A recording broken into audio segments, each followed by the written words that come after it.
네, 이번 미국 대선 앞서 초접전이 예상이 됐지만 뚜껑을 열어보니 생각보다 싱거운 승부였습니다. 네, 공화당 도널드 트럼프 후보가 재선에 성공할 수 있었던 배경은 무엇이었는지, 또 앞으로의 미국 사회는 어떻게 흘러갈 것인지 미국 위스콘신 주립대 정치학과 박홍민 교수와 이야기 나눠보겠습니다. 교수님 나와 계시죠?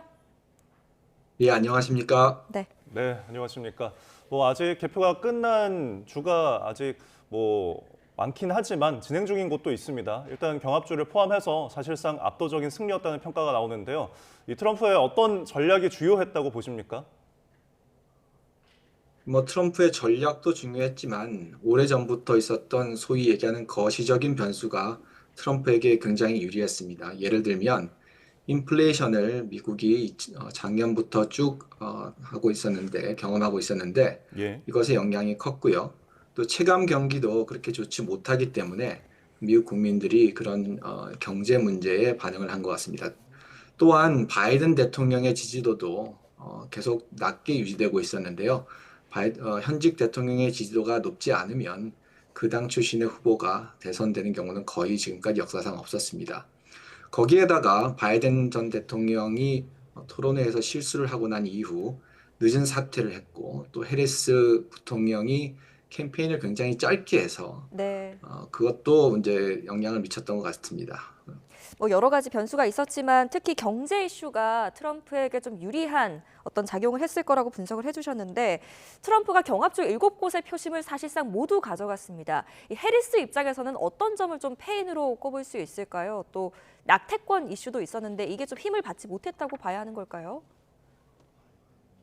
해리스의 패인 중에서는 경합주뿐만 아니라 전국적으로 고르게 트럼프 득표율이 올라간 것이 또 좀 뼈아프게 다가올 것 같습니다. 네. 해리스 후보가 주요한 메시지로 내세웠던 것이 소위 이야기는 반 트럼프였는데요. 이것이 사실 이제 2020년의 재탕처럼 사람들에게 많이 느껴져서 식상하게 느껴졌죠. 임신 중지권 이슈와 관련해서는 CNN 출구 조사를 2020년과 2024년을 비교해서 제가 분석을 해보았더니 트럼프의 전략이 주요했던 것으로 보입니다. 트럼프의 입장은 임신 중지권 보장이라든지 낙태 금지와 관련된 것은 각각의 주 정부에서 자신의 상황에 맞춰서 알아서 할 일이다. 이것이 이제 트럼프의 입장이었는데요. 출구 조사를 보면 임신 중지권이 필요하지만 주에서 알아서 해야 한다라고 하는 유권자들은 트럼프 대통령에 대한 지지가 2020년보다 17%포인트 증가했고요. 네. 낙태를 금지해야 하지만 그럼에도 불구하고 주에서 알아서 해야 된다라고 하는 유권자들은 2020년에 비해서 19%포인트 증가했죠. 그러니까 대다수 유권자들이 임신 중지권 보장을 원하긴 하지만 예. 해리스 부통령의 공약이었던 연방 차원의 권리 보장을 입법화하는 문제는 조금 과하다고 느꼈던 것 같습니다. 네, 결국에는 해리스의 전략들이 미 국민들의 어떤 마음을 좀 움직이기에는 충분하지 못했다라고 분석을 할 수 있을 것 같은데, 특히 또 최대 경합주로 꼽혔던 펜실베니아에서는 지난 7월 또 이 이슈가 있지 않았습니까? 트럼프가 저격을 당했던 곳이기도 한데 이 사건이 또 표심에 영향을 미치기도 했을까요? 트럼프 당선자가 당선 메시지에서 어제 신이 내 목숨을 살려줬다라면서 펜실베니아 관련된 사건을 언급하기도 했죠. 네. 예. 어, 그렇지만 저격 시도 자체는 펜실베니아 표심에 그렇게 큰 영향은 미치지 않았던 것으로 보입니다. 오히려 해리스 후보의 친환경 에너지 정책 공약이 펜실베니아 서부에 있는 석탄 산업 기반과 너무 정면으로 충돌하기 때문에 펜실베니아 지역의 이익 때문에 펜실베니아가 트럼프로 돌아선 것이 더 맞다고 보는 게 맞을 것 같습니다. 네. 예. 자, 이제 인종별, 그러니까 유색 인종, 흑인, 그리고 여성의 표심이 변수로 꼽히기도 했었는데 사실 이들이 해리스보다 트럼프를 선택하는데 어떤 점이 좀 고려가 됐을까요? 예, 이들의 그 트럼프 지지율 증가를 한번 2020년과 2024년 CNN 출구조사 비교해서 보면 예. 히스패닉에서 13%포인트 증가하고 젊은 층에서 6%포인트 증가하고 또한 농촌 지역에서 6%포인트 증가했죠. 그리고 거기에다가 소득으로 보면 하위 소득에서 트럼프 지지율이 5%포인트 증가하고 저학력층에서 4%포인트 증가했습니다. 다만 남녀의 격차에는 2020년과 2024년이 크게 변화가 없는데요. 이제 미국 내에서 소위 살기 빡빡하다라고 생각하는 유권자들이 이제 그들의 울분을 노골적으로 언급해주면서 너희 잘못이 아니다. 잘못은 대신 불법 이민자 때문이다. 아니면 중국 때문이다. 라고 위로해주는 그런 트럼프를 지지한 것이다. 이렇게 보는 게 좋을 것 같습니다. 네. 또 이번 대선 결과를 좀 살펴보면 여론조사의 어떤 예측과 방향이 좀 많이 다르게 나온 것 같습니다. 여론조사는 저희가 앞서서도 짚기는 했지만 초박빙으로 나타나서 아마 결과가 나오기까지도 며칠이 걸릴 것이다 이런 예상을 했었는데 굉장히 빠른 결과가 나왔거든요. 이게 어떤 좀 이유가 있을까요? 개표가 빨라졌던 거는 지난 2020년과 2022년에 우편 투표를 개표하는데 조금 차질이 있었던 네. 그런 주들이 법 개정이라든지 규정을 바꾼다든지 이런 걸 통해서 좀 많이 보완을 했죠. 특히 예. 그랬던 주가 노스캐롤라이나 주와 조지아 주인데요. 이 두 주에서 결과가 트럼프가 이기는 걸로 나오고 또 그 다음에 펜실베니아 주가 트럼프가 승리하는 걸로 나오니까 전세가 많이 트럼프에게 넘어갔죠. 그리고 위스콘신에서 결과가 나오자마자 트럼프 당선이 확정됐다 이렇게 보겠습니다. 예, 알겠습니다. 저희가 화상 연결을 하는 중에 지금 사실 미국 현지에서 해리스의 승복 연설이 예정이 되어 있었거든요. 현장 모습 잠시 보고 대담 이어가도록 하겠습니다. 네. 모습을 드러냈습니다. 네, 민주당의 대선 후보였던 해리스 후보. 자, 앞서 해리스 부통령이 워싱턴 DC 하워드대에서 승복 연설을 진행할 것이라고 CNN이 보도하기도 했는데요. 지금 현재 화면이 하워드대 모습입니다. 네, 이곳은 해리스 부통령의 모교이자 흑인 명문대학으로 알려진 하워드 대학교입니다. 이곳에서 해리스가 승복 연설을 할 계획입니다. 자, 해리스 부통령 어젯밤 하워드대에서 행사를 열고 개표 방송을 지켜볼 예정이었지만 초반 개표 결과가 좋지 않아서 행사를 미룬다고 밝히고 나타나지 않았었는데요. 일단은 모교에서 승복 연설 자리에 나타났습니다. Thank you all. Thank you, thank you. Thank you, thank you. So let me say, and I love you back. And I love you back. So let me say, my heart is full today. My heart is full today, full of gratitude for the trust you have placed in me, full of love for our country, and full of resolve. The outcome of this election is not what we wanted, not what we fought for, not what we voted for, but hear me when I say, the light of America's promise will always burn bright. As long as we never give up and as long as we keep fighting.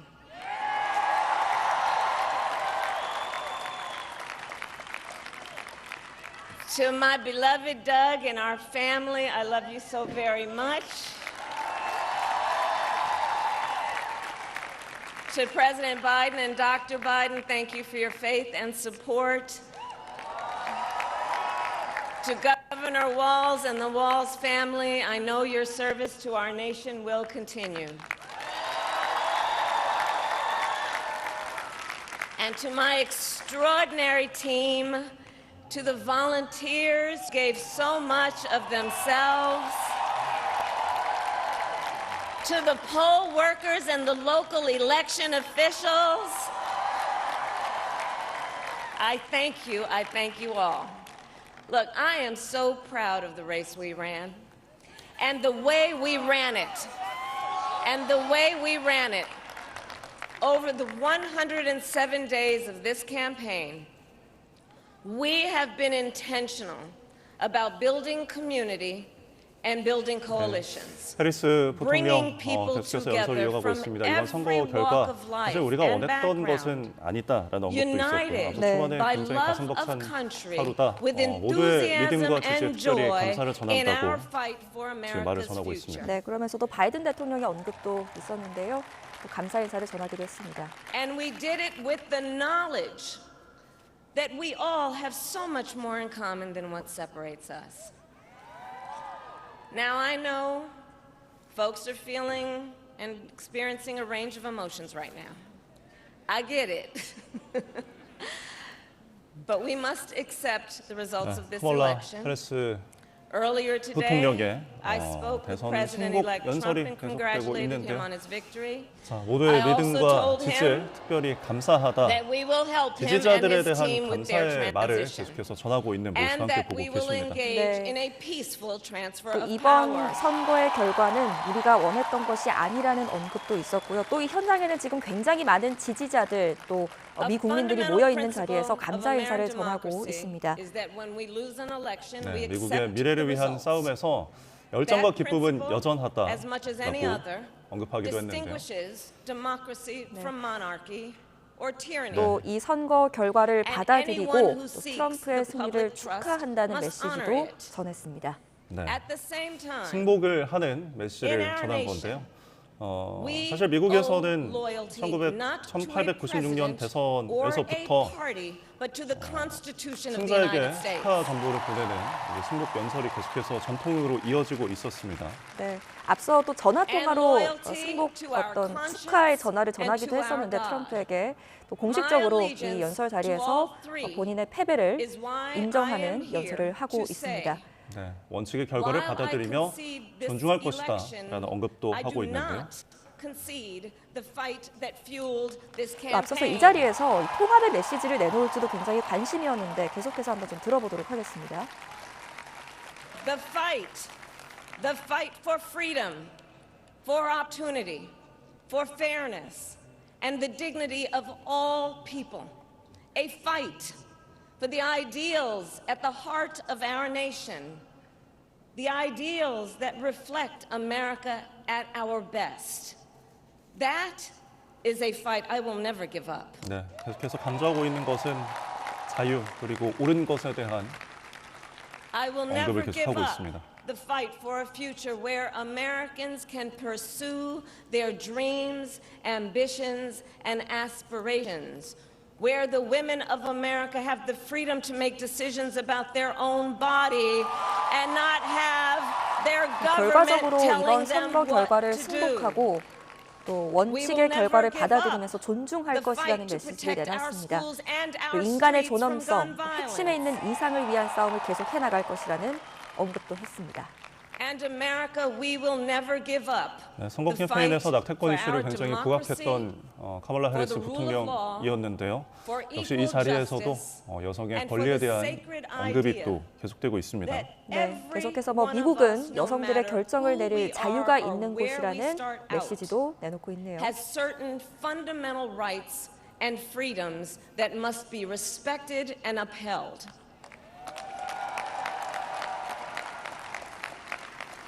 네, 총기 폭력으로부터 보호하기 위한 싸움 역시 포기를 안 한다라고 했습니다. In the courts and in the public 네, 역시 square. 뭐 여성 인권에 대한 And we 어떤 will 그 핵심을 also 강조하는 wage it 후보였다 in quieter 보니까 ways. 관련 메시지들을 내놓고 있는 것 In how we 같습니다. live our lives. By treating one another. 총기 규제에 대해서는 kindness 목소리를 높이는 게 and 민주당 respect. 측의 By 입장이기 looking 때문에 in the 그 face 결은 of a 역시 같이 하고 stranger 있습니다. and seeing a neighbor. By always using 아무래도 our 카멀라 strength 해리스가 제49대 부통령으로서 미국 역사상 최초의 여성 부통령입니다. 그렇기 때문에 여성 인권 실정에 대해서 굉장히 언급을 많이 하고 있고요. 또 우리가 모두 어떤 문제가 있든 이 신성한 생각에 감사를 해야 된다, 감사를 표한다라고 언급했습니다. Hard work is good work.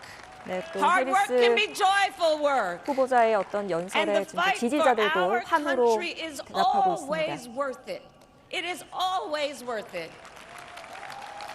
네, 지금 화면에는 보이지 않지만 이 자리에는 굉장히 많은 지지자들과 또 미 국민들이 모여 To the 있습니다. young people who are watching, it is. I love you. 또 우리 미국을 위한 싸움은 늘 가치 있다라는 메시지를 To the 내놨습니다. young people who are watching, it is okay to feel sad and disappointed. 네.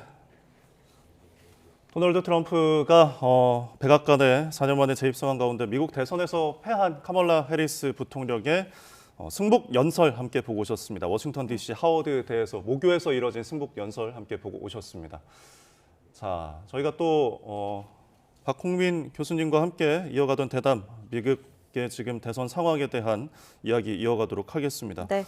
자, 사상 첫 여성 대통령의 꿈은 일단 수포로 돌아갔습니다. 유리천장이 깨질 것이란 기대를 모았던 사람들도 분명 많았었는데 조금 전 승복 연설 혹시 교수님 함께 보셨습니까? 예, 같이 봤습니다. 예. 승복 소감이 연설이라고 어떠신가요? 하는 것이 오랜 관행이고 아름다운 관행이었는데 2020년에 한번 건너뛰었다고 이번엔 좀 신선하게 느껴지는 것이 좀 의외였고요. 다만 이제 승복 연설을 어저께 결과가 이제 나왔을 때 바로 했으면 좀 더 신선하게 느껴지지 않았을까라는 약간 아쉬움도 약간 있습니다. 네. 예. 또 이 대선 결과에 대한 이 미국 사회나 또 언론들의 반응은 어떤지 궁금하거든요. 뭐 미국은 언론들이 지지할 후보를 정하고 공개적으로 지지 의사를 밝히는 것이 합법화되어 있기 때문에 지지 의사를 밝힌 언론들이 그것에 맞춰가지고 반응을 하는 그런 모습을 볼 수 있습니다. 예를 네. 들면 진보적인 언론으로 불렸던 뉴욕타임즈 같은 경우는 오늘 이제 기사 첫 번째가 이제 불확실성의 시대로 접어든다. 뭐 이렇게 기사를 냈고요. 예. 그다음에 CNN 같은 경우는 1기와 다른 2기의 주요 정책 변화에 대해서 주요한 이슈로 이제 기사를 다뤘고요. 보수적인 언론 같은 경우에는 팍스뉴스는 이제 황금의 시기로 미국을 보내겠다는 트럼프 전 대통령의 약속을 이제 메시지로 보냈고, 월스트리트 저널은 트럼프 당선 이후에 주가가 급등하는 이슈를 주요한 이슈로 다뤘죠. 색채가 띄는 것을 정치적인 색채가 띄는 것을 회피했던 언론들도 있었는데요. 네. 워싱턴 포스트라든지 뉴욕 LA 타임즈라든지 이런 언론에서는 아주 객관적인 정보를 내세워서 트럼프가 다시 집권했다. 아니면 트럼프가 47대 대통령으로 당선됐다. 이렇게 객관적인 보도를 하고 있습니다. 예. 사실상 트럼프 이제 전 대통령 이제 당선인인데 사법 리스크를 안고 있지 않겠습니까? 셀프 사면이 이루어질 거란 관측에 대해서 어떻게 보십니까? 연방법을 위반해서 기소된 것들은 셀프 사면이 법적으로 가능하죠. 예. 셀프 사면을 하든지 아니면 법무부 장관, 미국 같은 경우는 검찰총장도 겸임하고 있는데 법무부 장관에게 기소된 것을 취소하게 하는 그런 방법도 있습니다. 다만 뉴욕주를 위반해서 지금 재판이 되고 있는 성추문 입막음 회계부정 사건이라든지 예. 조지아주 법을 위반해서 이제 재판이 이루어지고 있는 선거 결과 번복 사건 같은 경우는 이제 사면 권한이 주지사에게 있기 때문에 주지사에게 이제 관심을 좀 이제 관심을 주고 봐야 될 것 같고요. 네. 다만 이제 재판 과정에서 이 재판을 자체를 대통령 임기 이후로 미루는 가능성도 있고요. 또 재판을 계획대로 실행해서 이제 실형이 나오더라도 그 실형을 대통령 임기 이후로 연기할 가능성도 있고, 아니면 판사가 직접 대통령에게 이제 죄를 물을 수 없다라고 판정할 수도 있죠. 예. 아니고 만약에 그냥 판정이 나온다면 대통령이 연방 대법원에다가 소를 제기해서 이렇게 주법을 위반한 것을 처벌하는 것이 위헌이다라고 해서 위헌 소송을 낼 수도 있고, 이렇게 되면 질질질 끊어져서 대통령 임기 이후로 모든 것들이 미뤄질 가능성이 굉장히 높습니다. 네. 트럼프 당선인 앞으로 풀어나가야 할 과제, 또 미 국민들을 이해시켜 나가야 할 과정들이 많이 남아있을 것 같습니다. 또 눈여겨봐야 할 부분 중에 하나가 공화당이 이번에 4년 만에 상원 다수당 자리 탈환에도 성공을 했거든요. 이게 어떤 의미를 좀 가지고 있을까요? 가장 중요한 의미라고 하면은 대통령이 임명하는 모든 임명직 자리를 연방 상원이 인준하게 되는데, 예. 이런 인준 과정에서 굉장히 순조롭게 진행될 수 있다라고 하는 점이 가장 큰 의미일 것 같습니다. 다만 이제 일반 정책 같은 경우는 상원에서 가지고 있는 필리버스터라고 하는 제도를 이용해서 민주당이 교탁 상태를 이어갈 수 있지만, 이 필리버스터가 임명직 공무원에 대한 청문회라든지 아니면 판사 청문회라든지 이런 것에는 적용되지 않기 때문에 네. 이런 것들은 피해갈 수 있고, 다만 이제 공화당이 상원 다수당을 차지하면서 필리버스터를 피해가기 위해서 예산안의 형태로 많은 정책들을 추진하게 되면 예산안에 대해서는 필리버스터를 할 수 없기 때문에 그런 방법을 통해서 또 많은 정책들을 밀어붙일 수 있어서 예산안은 하나의 형태, 한 법안으로 통과되기 때문에 네. 한꺼번에 많은 정책들이 우수수 통과되는 그런 현상들이 일어날 수 있을 것 같습니다. 네. 사실 이 대통령제에서 대통령이 있는 행정부와 그 의회가 견제와 이제 균형이 굉장히 중요한 것이 민주주의의 꽃인데 네. 이런 이제 공화당의 레드 웨이브가 어떤 우려되는 부작용 같은 게 좀 있지 않을까요? 예, 그렇습니다. 대통령의 이제 공화당 대통령이 되고 연방 상원, 하원이 둘 다 이제 공화당이 다수당이 되고 거기에다 연방 대법원도 보수적인 대법관들이 다수를 차지하고 있기 때문에 예. 보수 유권자들 입장에서 봤을 때는 보수적인 정책을 확실히 추진할 수 있는 그런 기회라고 느낄 수 있죠. 다만 이제 말씀하셨다시피 견제와 균형, 타협과 조정 이런 것들이 민주주의의 핵심이라고 보여진다면 이런 모든 권력을 장악하고 있는 공화당 또는 보수 세력이 이제 정책을 추진할 때 주어진 권한, 제도 이런 틀 속에서 차분히 진행하는 것을 이제 하는 것이 훨씬 더 좋지 않을까. 그래서 민주주의라고 하는 것이 훼손되지 않게끔 예. 그렇게 추진하는 것이 좋겠다 이렇게 보겠습니다. 네. 우려와 기대가 함께하고 있습니다. 트럼프 전 대통령 미국을 더 위대하게 만들겠다 이런 강조를 했었는데 망가진 미국을 고치겠다 이런 메시지를 두고 앞으로 또 국제 정세뿐만 아니라 미국 사회에 일단 가장 큰 변화가 있을 것 같은데 어떤 변화가 좀 예상되십니까? 예, 많은 미국인들이 국내 정책에 관심이 많고 특히 경제 정책에 관심이 많기 때문에 단기적으로 봤을 때는 최소한 1, 4분기 아니면 여름까지는 국내 정책에 집중해서 많은 보수적인 정책을 저돌적으로 추진할 것으로 보입니다. 그렇지만 이제 많은 분들 아시다시피 대외적으로도 위기가 많고 두 개의 전쟁이 이루어지고 있기 때문에 이런 위기라든지 긴장을 해소하고자 하는 그런 노력도 한꺼번에 이루어지겠죠. 거기에다가 미국 우선주의를 강화하는 방안으로 무역 정책 같은 경우는 상당히 고립주의적인 정책이 펴질 수 있죠. 네. 예. 다만 이 모든 과정에서 이제 선거 과정에서 있었던 그런 분열과 대결, 특히 이제 트럼프가 이제 분열과 대결을 부추겼다고 하는 사실은 이제 지지할 사실이기 때문에 이런 분열과 대결이 변화로 이어지는 과정에서 혐오라든지 폭력으로 넘어가지 않도록 승자의 아량을 좀 발휘해서 보복하지 않겠다라고 하는 말을 이제 행동으로 이제 좀 옮겼으면 좋겠다. 예. 이렇게 하는 기대가 있습니다. 알겠습니다. 또 앞으로의 행보를 또 지켜보도록 하겠습니다. 또 이번 선거에서 좀 의미가 있던 게 한국계 미국인이죠. 앤디 김 의원이 하원 의원인데 이제 처음으로 상원 진출에 성공을 했습니다. 이것에도 굉장히 의미가 있는 거죠? 예, 그렇습니다. 앤디 킴 상원의원 당선자는 민주당 출신이고 하원 3선을 역임했죠. 외교 분야가 전문 분야이기 때문에 향후 한미 관계라든지 북미 관계의 가장 중요한 인물이 될 것으로 예측합니다. 미국에서는 하원 의원 같은 경우는 435명이고 상원 의원은 100명밖에 되지 않기 때문에 상원 의원의 파워가 굉장히 크다고 볼 수 있습니다. 특히 연방 정책에서 그렇고요. 그리고 지금 이제 민주당 출신인 앤디 킴 당선자는 지금 당장은 그렇게 큰 영향력을 행사할 수 없겠죠. 왜냐하면 민주당이 다수당이 아니어서요.